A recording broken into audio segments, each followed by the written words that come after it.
Coventry United 2, Godmanchester Rovers 1. We're here with Coventry United manager Carl Nolan after a hard-fought victory. Carl, certainly not an easy win, but those are the games that you have to win. Yeah, that was a really tough game there today. It was a game that a lot of our younger, inexperienced players needed, actually. Typical real non-league football game. They asked a lot of questions of us. I thought offensively they were really bright first half. Their 9, their 10 were interchanging a lot. The 7 and 11 were very direct. Got the better of us in the our defensive third on too many occasions, really. And we wanted to address that at half time, and we did. And the lads that dealt with that in the second half, were really positive in their approach. But yeah, look, they put a barrage of long balls on us second half because we dealt with their preferred attacking process, if you like. So yeah, look, we've been exposed to a range of problems today, and I'm pleased to say, outside of the first 20 minutes, we've dealt with it really well. Well, the biggest problem that was thrown our way was in the second or third minute when Godmanchester went in front with, I'd call it a lucky goal. Obviously trickled through in off the post, maybe unlucky for James Bay and Isaac Davis to concede that one.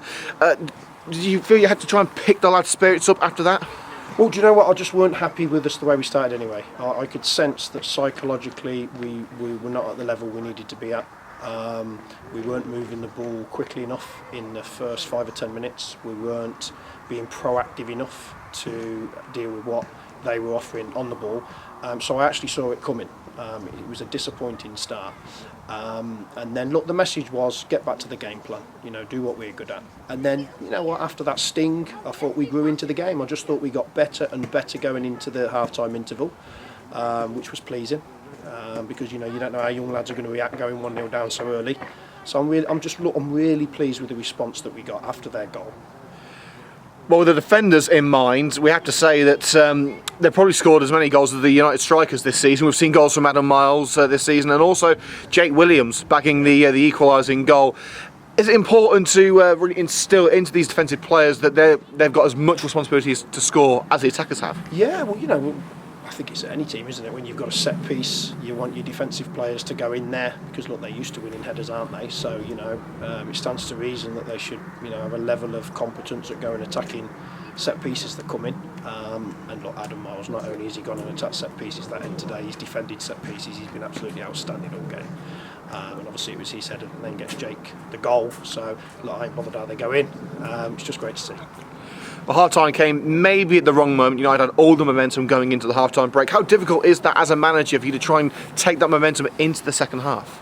Yeah, well, the message was just continue what we're doing. It's no good playing for half a game or playing in spells. We need to see that consistency. So the message was just keep doing what we're doing. I said we believe in these players. We know that when they're operating at the level that they're capable of, we'll give anybody a game. That's how we feel. It's our job as a management team to get that consistency out of the group. It's a work in progress, as you know. So yeah.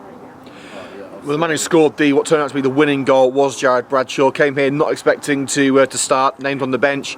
Came on after about 12 minutes, played virtually the full 90 and did the job towards the end of the game. It looked for a moment as if he may have been taken off. We saw the number 13 on the board.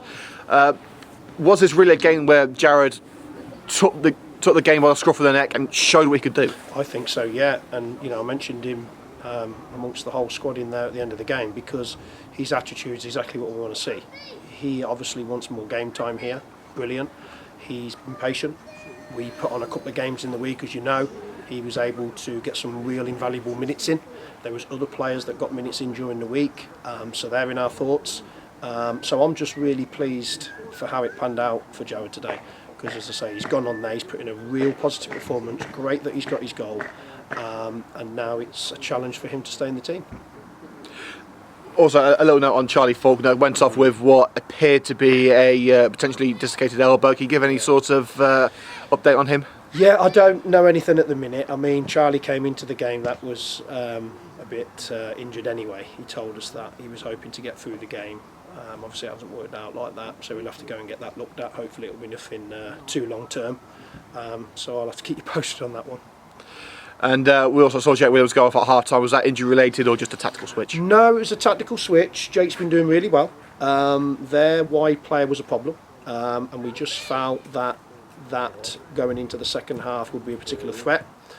We had a plan to deal with that, so we made some personnel changes.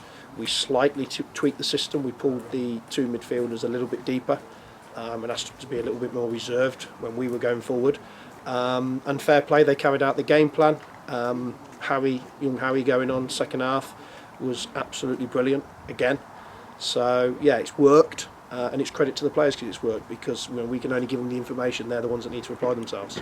Well, we weren't the only ones who made a change in the second half. Godmanchester went to a wing-back formation, trying to put more pressure on the United backline. But credit to the lads, they repelled everything that came to them. They were absolutely magnificent. Ed, Smiler in there, Jared Clamp, Harry as a back four, the goalkeeper, and then any second balls that dropped. Mitch and Riley, I thought, were a lot more disciplined second half. They were scooping things away, because as I say, it was only going to go one or two ways. Godmanchester were going to continue to try and play that little rotation between the 9 and the 10 and try and get the 7-11 on the ball.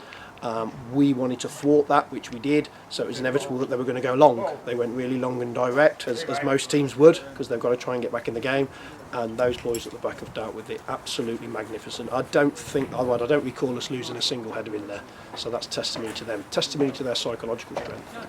And finally, after a difficult week losing out in the FA Vase and the Birmingham Senior Cup, we now have a very important week coming up in the league with 2 home games in the next 7 days. How will this victory put United heading into this very important 7 days? I've just said to the boys in there, keep the momentum going now. Use that as a springboard. That should generate a positive level of confidence in the players. They've deserved that victory today. I won't always look at the result. I'll look at the performance first and foremost. Have we deserved to win the game? Have we done enough in and out of possession to win the game? In my opinion, I think yesterday.